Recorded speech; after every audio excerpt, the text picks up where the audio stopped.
The day my husband's first love became a widow, he asked me for a divorce. With our daughter's unwavering support, this silver-hair man directly turned away from me and married his first love. Their wedding photos, brimming with happiness, became a viral sensation. When they posted them online, the whole internet world was captivated by their love story. And that was when I walked into their wedding banquet. He staggered toward me, his steps unsteady, yet his grip on his first love's hand remained firm. His voice trembled as he said, "Cynthia, don't ruin my wedding. Let's part on good terms." I smiled. "I'm not here to cause trouble. I'm here to give you both a grand gift." Not long ago, my husband Albert suddenly asked for a divorce. I was stunned. He was 70 years old. What could have possibly made him think this way? Albert didn't bother sugarcoating it. "Kristen's husband passed away. She needs me now. I want to spend the rest of my life with her." My first reaction was shock and heartbreak. But then, almost instinctively, I started questioning myself. Had I done something wrong? Was this just another one of his tantrums? Surely this old man was just being difficult again. Otherwise, how could he come up with something so outrageous? But no matter what I said or did, his mind was made up. He was determined to leave me. It all happened so suddenly, so quickly. Just 2 weeks ago, he was still sitting at home, glasses perched on his nose, reading the newspaper while waiting for me to bring him his meal. And now he was someone else's husband. I swept my gaze calmly across the room. The venue was packed. Albert's students, old friends, and Kristen's devoted readers and admirers filled the space. Among them, someone stood clutching a large bouquet of fresh flowers, preparing to present them to the happy couple. That someone was my daughter, Lisa. The moment she spotted me, she hurriedly shoved the bouquet into the hands of the person next to her and pushed through the crowd to reach us.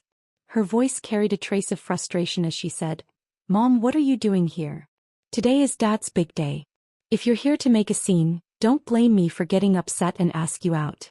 Dad and Aunt Kristen were forced apart for nearly 40 years because of you. Haven't you had him long enough?" "Because of me?"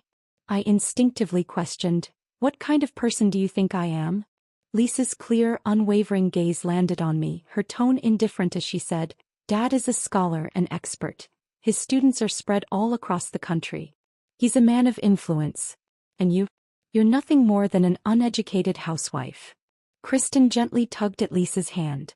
"You shouldn't talk to your mother like that," she said. "A housewife who raised you and cared for your father all these years. She's had a hard life too." Lisa's expression softened slightly at Kristen's words. With a sigh, she muttered, "Sure, Kristen, if you say so." Then she turned back to me, still impatient but noticeably more restrained.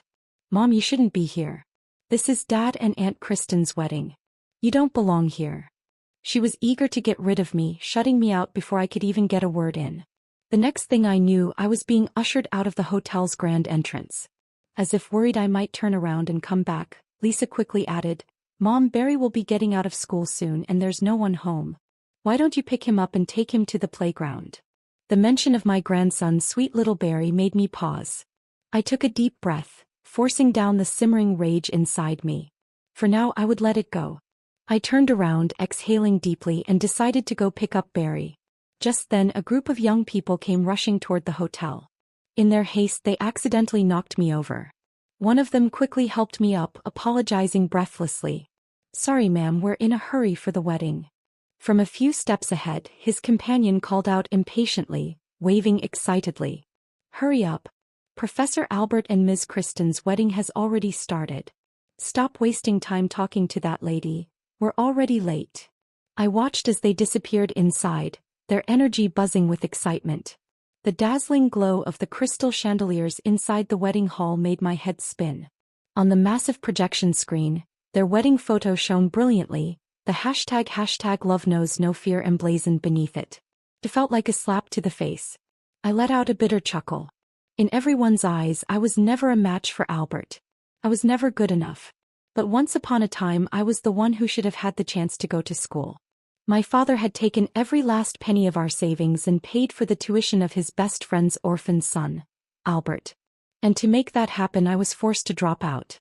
That night, I overheard my mother crying, trying to suppress her sobs as she told my father, "You should have let Cynthia go to college. If you don't, she'll end up just like me." My father only responded by silently puffing on his cigarette. But I hadn't been angry. Not even then. Instead, I had been happy for Albert. I had rushed to him, bursting with excitement, and said, "You can go to school now. And when you come home, you can teach me everything you learn in college, okay?" The first time Albert left for school, he kept looking back with every few steps as if burdened with guilt. But I had only found him annoyingly hesitant. Back in the countryside, I worked even harder alongside my parents, hoping that by autumn, we could sell more produce so I could buy Albert a gift. That winter, Albert had once held my hand and made a promise. "Cynthia, don't worry. Once I graduate and land a good job, I'll bring you to live with me. We'll have a good life together." But now he looked down on me for my lack of education, saying we had nothing in common. More than once he had told me, "Cynthia, why don't you read a book when you have time? Learn something. Otherwise, I'll be embarrassed to admit to my students that my wife is really lack of education and not knowing well." Every time he said that, I couldn't help but think, at my age with a household full of responsibilities, where was I supposed to find the time to sit and read? And whenever I refused, he would grow impatient, toss his newspaper aside and walk out the door, muttering Kristen's name as he went. "I'm going over to Kristen's for tea. Maybe I'll play a round of chess with Frank while I'm there." Now I finally understood. It was never about playing chess with Kristen's husband, Frank. It was about seeing the woman he had always considered his perfect wife. Lost in thought, I stopped in my tracks and looked up. I had already arrived at the kindergarten. The playground was empty, all the other children had been picked up. Through the classroom window I saw Barry still inside. His teacher let out a relieved sigh upon seeing me. I couldn't get in touch with Barry's mom. "I'm so glad you came. Barry, your grandma's here to pick you up." I quickly took Barry's small hand, thanked the teacher, and led him outside toward the bus stop. Barry tilted his head up at me, his voice sweet and expectant. "Grandma, where are we going?" I smiled. "How about the playground?" His little mouth immediately formed a pout. "I don't want to go. I want to go to Grandpa's wedding." I was stunned. Even Barry knew about their wedding? How exactly had they explained it to a child? Did they tell him that his 70-year-old grandfather still couldn't let go of his first love, so he had decided to turn back and reunite with her after all these years? My mind was a tangled mess, but Barry tugged at my hand, swinging it back and forth. "Grandma, please take me. Pretty please." His bright eyes were filled with anticipation. "I heard my new grandma is Kristen. A lot of my classmates really like her. Now I can tell everyone that my grandma is a famous writer. Maybe then they'll stop making fun of me."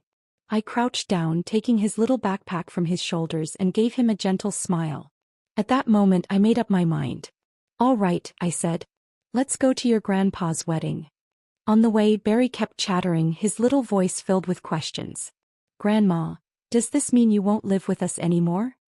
He paused, then added, "The other day I heard Mom and Grandpa talking about sending you back to the countryside." A sharp pain tightened in my chest. But I still forced a smile. "Do you want Grandma to go back to the countryside?" Barry's small face scrunched up in hesitation. After a moment of deep thought, he said, "If you leave, I won't get to eat your chocolate cake anymore. But, if people find out my new grandma is Kristen, they'll be so jealous of me." He kept mumbling to himself, weighing the pros and cons of his little dilemma, completely absorbed in his own thoughts. I couldn't help but chuckle, both amused and exasperated. At least Barry was honest about his feelings.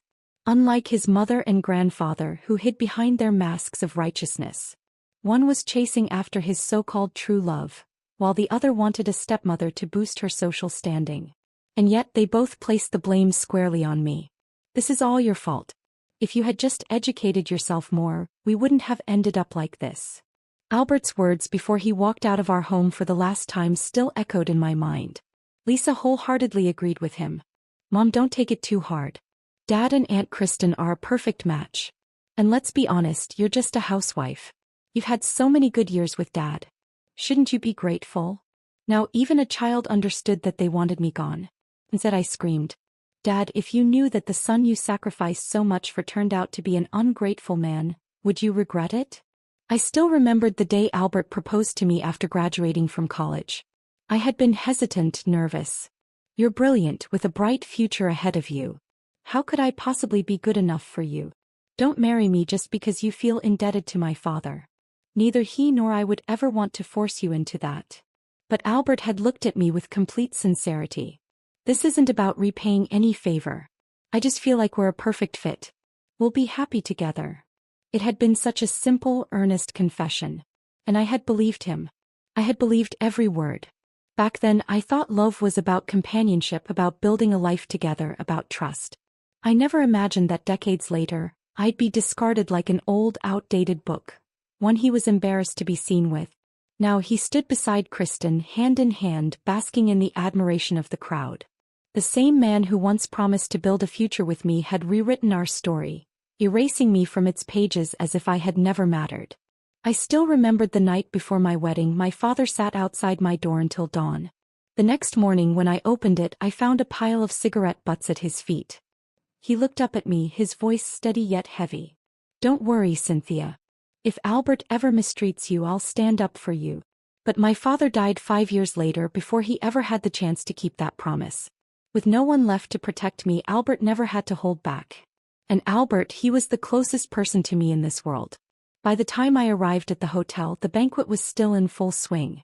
Albert and Kristen, glowing as newlyweds, stood at the center of the room, receiving blessings from their guests. Barry, the moment he spotted Albert, ran toward him with uncontainable excitement. "Grandpa, you look so handsome today." His childish voice rang through the hall, drawing a wave of laughter from the guests. Even Barry knew this was a joyful occasion. But no one in that room knew that the suit Albert was wearing, the one that made him look so dignified and polished, was sewn by my own hands. No one knew that inside the cuff, there was a single stray thread of blue stitching, stitched by me. He had once called it his lucky charm. And yet today he had pulled it from the depths of his closet, put it on, and married someone else. Kristen turned to me with a gentle smile. "Cynthia, come have a seat. Albert mentioned you'd be moving back to the countryside. What are your plans after that?" Before I could answer, murmurs began to ripple through the guests around us. Why is she here? A woman this ordinary, with no talent or accomplishments, actually managed to marry someone like Professor Albert? She must have had some nerve to pull that off. Right? And now that he's divorcing her, how could she possibly accept it so easily? But let's be honest, she was never a match for him to begin with. Just because their fathers were friends doesn't mean she had the right to hold on to him forever. Their words cut through me like 1,000 tiny blades. Memories flooded back, the ones I had long buried. Like how, despite years of marriage, Albert never once allowed me to visit his workplace. Not even to bring him food, clothes, or important documents. Whenever I had no choice but to drop something off, he insisted I leave it with the security guard, claiming I was just the housekeeper. Or the time I had timidly asked him to recommend some books for me. His response had been cold and dismissive. "Do you even have the ability to read them? Stop wasting time. If you have time for books, you should be in the kitchen. We're hungry." To him, I was never worthy of knowledge. Because if I learned to read, if I broadened my mind, he wouldn't have an excuse to belittle me anymore. And without that excuse, how could he justify leaving me? How could he justify running back to his precious first love? "Mom, what are you zoning out for? Everyone's watching." Lisa's voice snapped me out of my thoughts. She let out an exasperated sigh. "Just leave already. Here, take $100, grab a cab and go home. Don't make a scene. I'll come back after the wedding and have dinner with you, okay?" She pulled out the cash, ready to shove it into my hand. For years, I had been nothing but a housewife with no income of my own. And yet, they meticulously controlled every penny of my allowance, making sure I never had enough to save anything for myself. Every expense had to be accounted for. Even when I fell ill, I had to request money for a doctor's visit. But now she was eager to throw cash at me, desperate to make me leave. How ironic. I stared at the bills in her hand and refused to take them. Lisa hesitated, confused by my reaction. "Is it not enough?" she asked. "Fine. 300. No, 500. Will that do?" Before she could finish, I slapped her across the face. The crisp sound echoed through the hall. Lisa froze, too stunned to react. The entire room went silent as curious onlookers craned their necks to watch the spectacle unfold. I looked her dead in the eyes. "Who do you think you're talking to?" My voice was cold. "You're bribing your own mother to leave, just so your father can marry his mistress in peace? You're just as ungrateful as he is." Lisa stood there, stunned, her cheek burning red. Albert and Kristen quickly stepped in, trying to smooth over the tension. Albert sighed, his tone heavy with forced patience. Cynthia, calm down. This is my wedding. He paused before adding, fine. I admit your father helped me. Without him I wouldn't have gone to college. Hell, I might have starved to death. But I've repaid that debt over the years. I never mistreated you. Kristen chimed in, her voice gentle as if trying to pacify me. I know this must be hard for you, Cynthia. But I'm not trying to erase the past. I accept that you and Albert had a long history together. Albert turned back to me, his expression weary. So why are you still clinging to the past? Why can't you just let go? I let out a short, cold laugh. Half of what you said is true, I said evenly. You didn't mistreat me. After all, I didn't starve to death under your roof. But while you were off securing research grants, most of that money went straight to Kristen and her family. Murmurs rippled through the crowd. I continued, my voice unwavering. And after I gave birth to Lisa, you stopped sharing a bed with me. No, you stopped sharing a room altogether. You told me you needed a quiet space to focus on your research. That you didn't want to disturb me or Lisa's sleep. Even when Lisa was away, you refused to come near me. I met his gaze and tilted my head. Now I finally understand why. The murmur in the crowd grew louder. You weren't preserving your academic focus. You were preserving yourself for Kristen. A stunned silence fell over the room before the whispers erupted again. Oh my God, is she serious? I thought Professor Albert was forced into his first marriage. But now, even if he didn't love her, he was married to her. To treat her like that. Silent treatment for decades? That's just cruel. Albert's face darkened. His hands clenched at his sides as he shook his head. This is humiliating, he muttered. How could you say something like that in front of all these people? I raised an eyebrow. Oh, now you care about your dignity? I took a step closer, my voice sharp and unwavering. You've had decades of dignity, Albert. Where was that dignity when you were sneaking behind Frank's back? When you and Kristen were running around behind her husband's back, keeping your little affair alive? The moment the words left my mouth, the entire banquet hall erupted. Gasps, whispers, scandalized murmurs. Albert's hand shot up, his finger nearly jabbing at my face. His whole body trembled with rage. You foolish woman. Do you have no shame? He snarled. Saying such things in public. I cut him off. Yes, I am foolish. I smiled, slow and deliberate. But at least I know the difference between right and wrong. My eyes flicked between him and Kristen. Unlike you two. Albert was practically shaking now, his face red with fury. And for the first time in years I felt light. Decades ago, on a quiet evening, my father brought home a boy. He told us that the child was the son of a dear friend. A friend who had once saved his life. I can't just leave him to fend for himself, he said. From that night on, Albert lived in our home. My mother was a simple and kind-hearted woman, never one to question my father's decisions. She only knew how to follow his lead. But our small town was filled with gossipers and rumors spread like wildfire. Are you sure that boy isn't your husband's bastard child? Maybe you're raising the child of his mistress. Whenever my mother heard these whispers, she would storm to the door, hands on her hips, ready to fight anyone who dared to spread such filth. Which one of you cowards is running your mouth? My man is nothing like that. Go home and watch over your husbands before they start cheating. She was fierce and unrelenting. But the moment she turned back to Albert, her expression softened. She would smile and say, Don't worry, sweetheart. As long as I'm here, no one will dare bully you. And I, just like my mother, fought tooth and nail for Albert. Anyone who so much as mentioned his name in a bad light would find themselves at the mercy of my fists. Even the biggest boys in town knew not to cross me. Say one more word about Albert and I'll smash your skull in with a rock. Back then, I never imagined that one day things would end like this. That after all those years of standing by his side, I would come to realize that I had wasted my entire life on a fraud. Albert's voice snapped me back to the present, his face as cold as ice. I've already told you, I'm spending the rest of my life with Kristen. No matter how much of a scene you make, it won't change anything. Instead of embarrassing yourself, why not hold on to what little dignity you have left? I spat at his feet. I don't care who you spend your life with, I said. I never said you couldn't move on. But our divorce isn't finalized yet and you've already rushed to throw yourself a wedding. My voice dripped with mockery. Tell me, who here is the one without dignity? I took a step forward, staring him down. You want a divorce? Fine. But I will not accept your terms. My voice grew sharper. I gave everything, to this marriage. And now you want to toss me aside with nothing? Do you think I'm too stupid, too uneducated to know how unfair that is?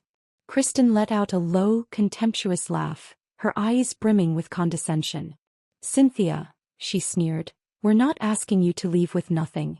It's just that, well, maintaining a household for all these years has been expensive and there isn't much left.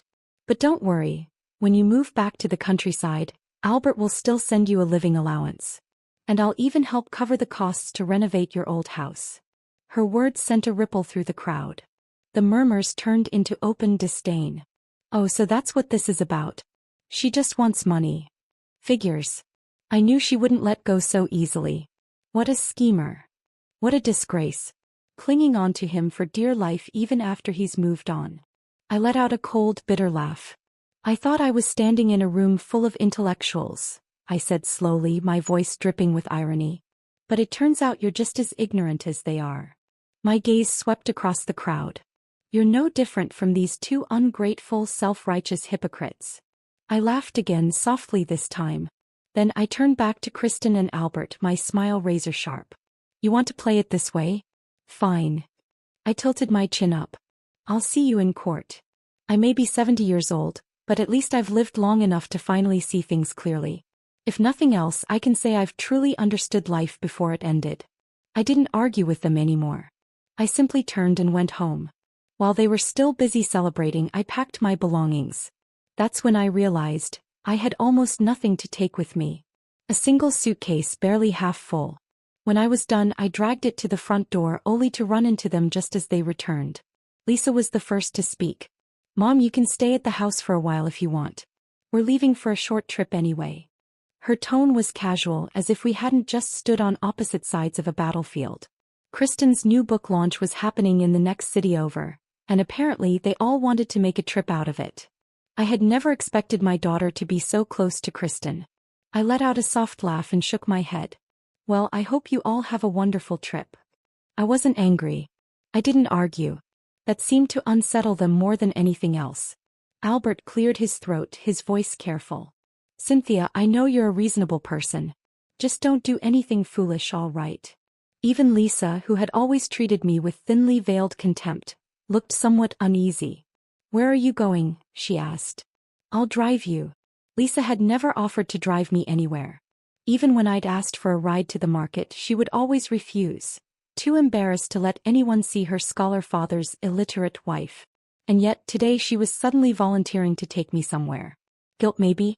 I looked at her, my expression unreadable. That won't be necessary, I said evenly. You should stay here and bond with your new mother. After all, you'll need her influence if you want to keep climbing that social ladder. My words carried the sharp edge of sarcasm. Lisa's lips parted slightly as if she wanted to say something, but I didn't wait to hear it. I turned away without a second glance and walked out of that house. That night I saw Lisa's latest post online, a family portrait. In the photo, Lisa leaned in close to Kristen, their faces pressed together like mother and daughter. If Kristen had ever had a biological daughter, she wouldn't have looked any different. But Kristen couldn't have children. She had fallen gravely ill when she was younger, and the illness had left her infertile. Frank, however, had adored her, cherishing her even more after her sickness. He had loved her fiercely, devotedly, never wavering. And yet, even as I thought of Frank's unwavering love, all I could feel was pity for him. Because if Kristen had never given Albert any hope, he wouldn't have proposed to her the moment Frank was gone. The truth was obvious. Those two had been involved long before Frank ever passed. I contacted a lawyer to draft a new divorce agreement. After listening to my story, he was furious. Ma'am, in your situation, we must expose him as the at-fault party in this marriage. Otherwise, if he argues in court that he supported you all these years, it could put you at a disadvantage when it comes to dividing assets. With his guidance, I recorded a short video and uploaded it to social media. In the video I laid everything out, the decades I had spent with Albert, the sacrifices I had made, and how I was being discarded like an old, useless object. I don't want him back. I just want what I'm owed. That last line was something my lawyer insisted I add. At first I was worried. After all, at the wedding, plenty of guests had already called me shameless for daring to show up. Surely the internet would tear me apart even worse. But to my surprise, the reaction was nothing like I expected. Wait, isn't this the woman from that high-profile wedding? The OG wife. Grandma, you did the right thing. You have to fight for your rights. You sacrificed everything for him and now he wants to toss you aside with nothing? Hell no. The comments poured in and with them the tides shifted. It's not even about money.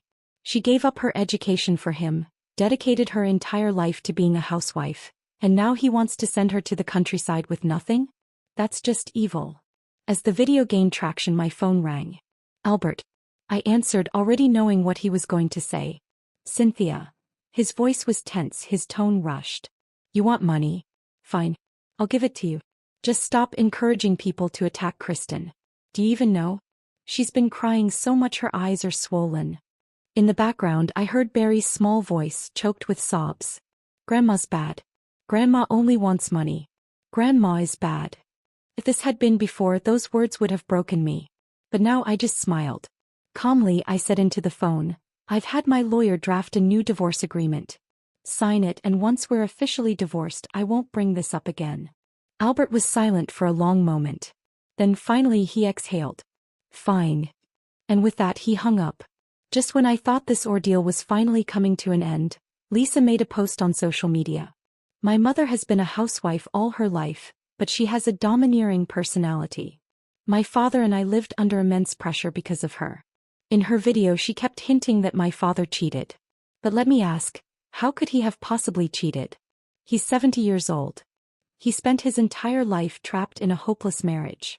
Only when he felt that his days were numbered did he finally work up the courage to ask for a divorce. And just then Aunt Kristen became a widow. Two lovers from their youth, finally reunited in their twilight years. What's so wrong about that? Her words stirred up a whole new wave of discussion. This time it wasn't just about me.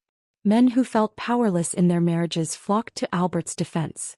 I get where Albert's coming from. A wife that's too domineering? That's suffocating. After working all day, all a man wants is peace at home.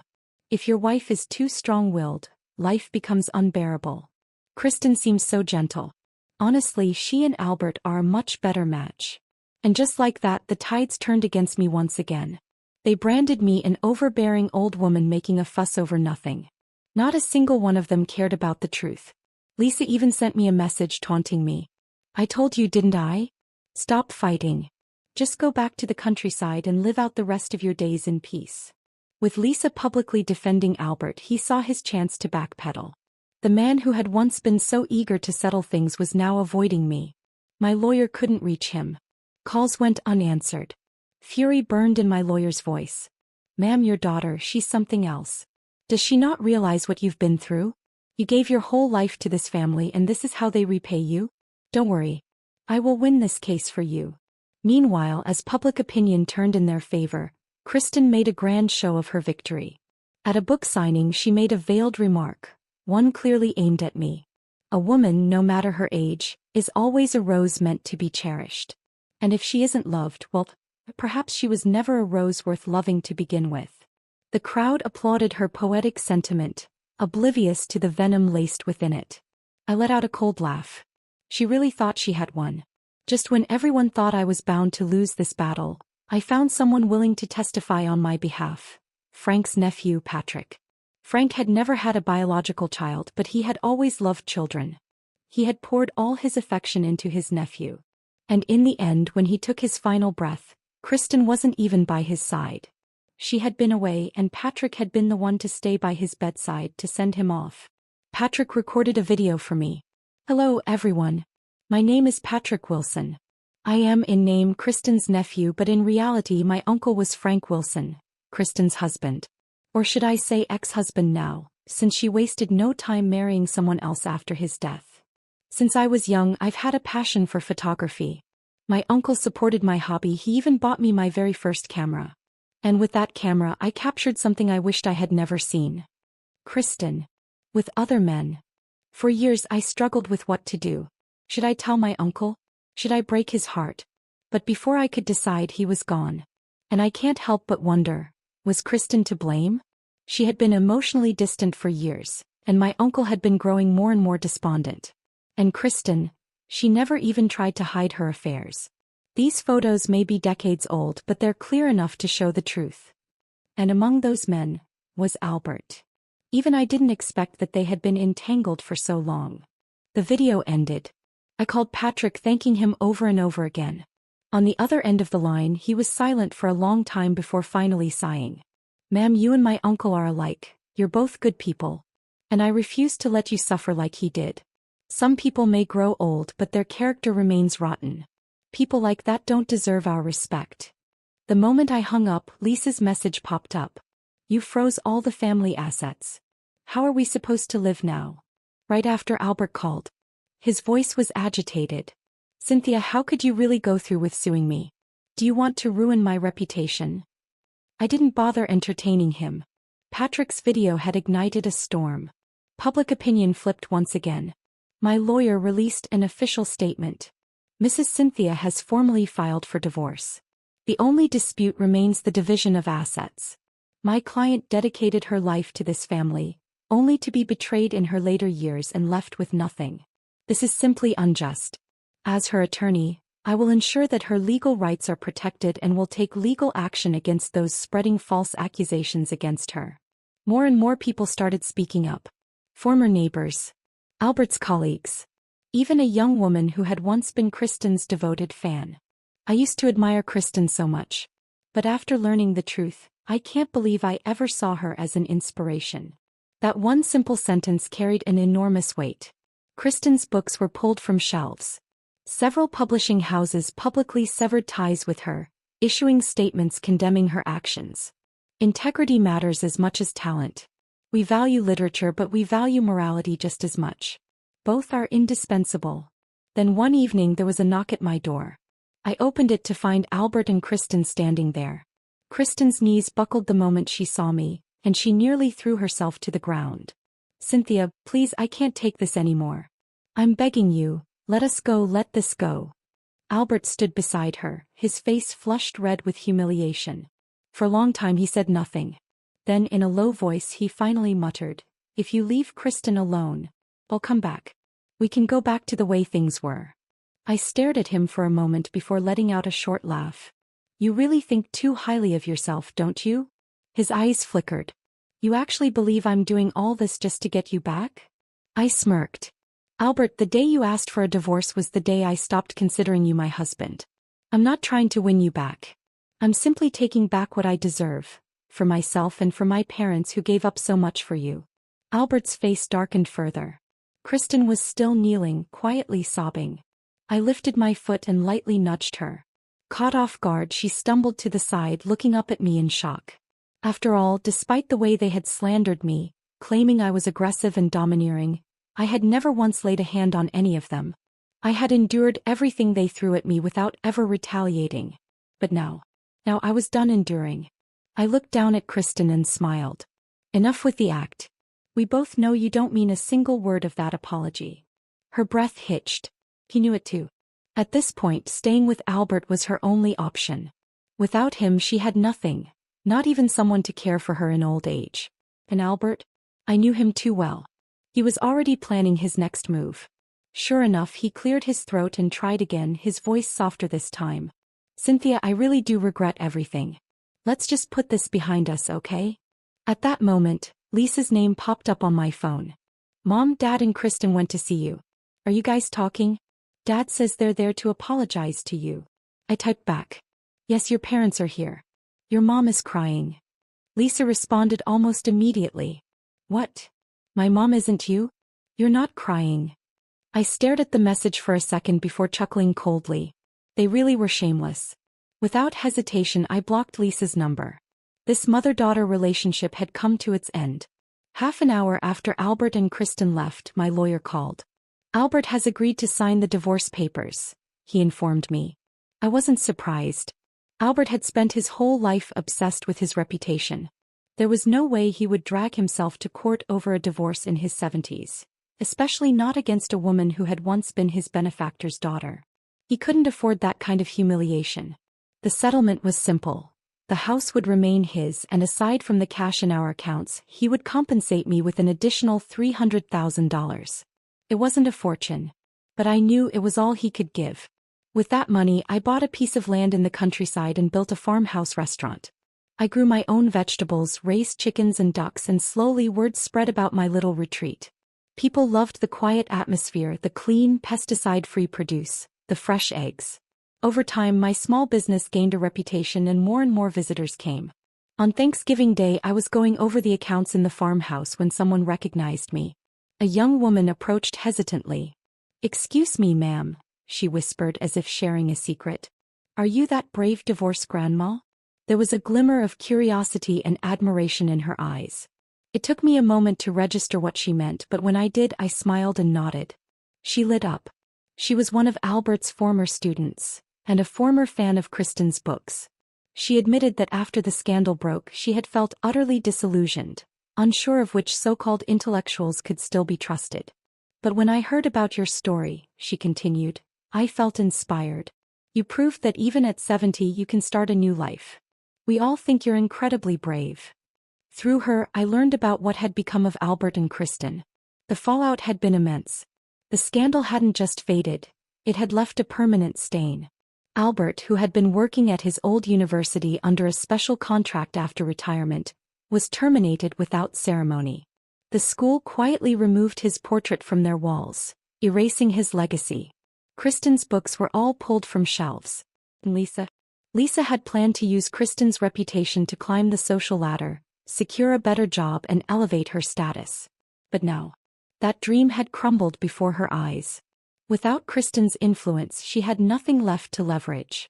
And in the end, her resentment toward Kristen grew even harsher than the disdain she once held for me.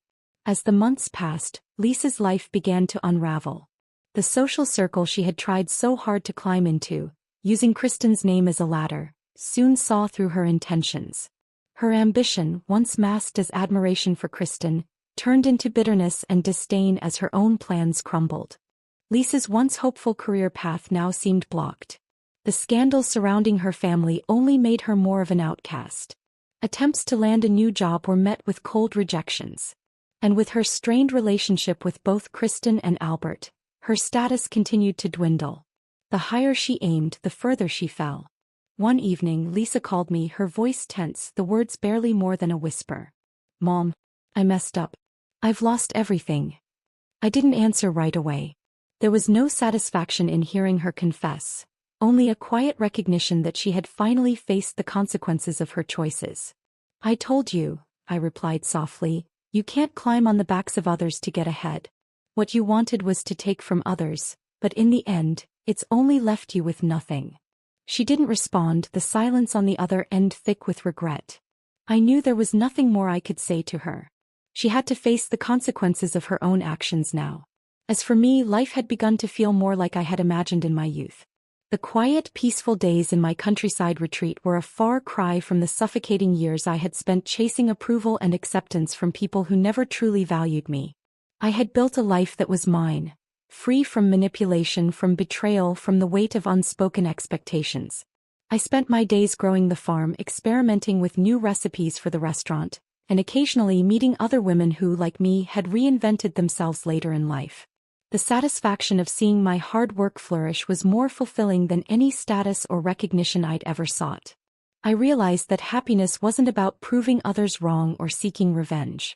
It was about creating a space where I could truly be myself. Looking back, I had paid a steep price for the lessons I'd learned. But I'd never felt more at peace with who I was and the life I'd built. As I stood on the porch one evening watching the sun dip behind the hills, I knew that this was the start of something better. Something all my own. And that was enough.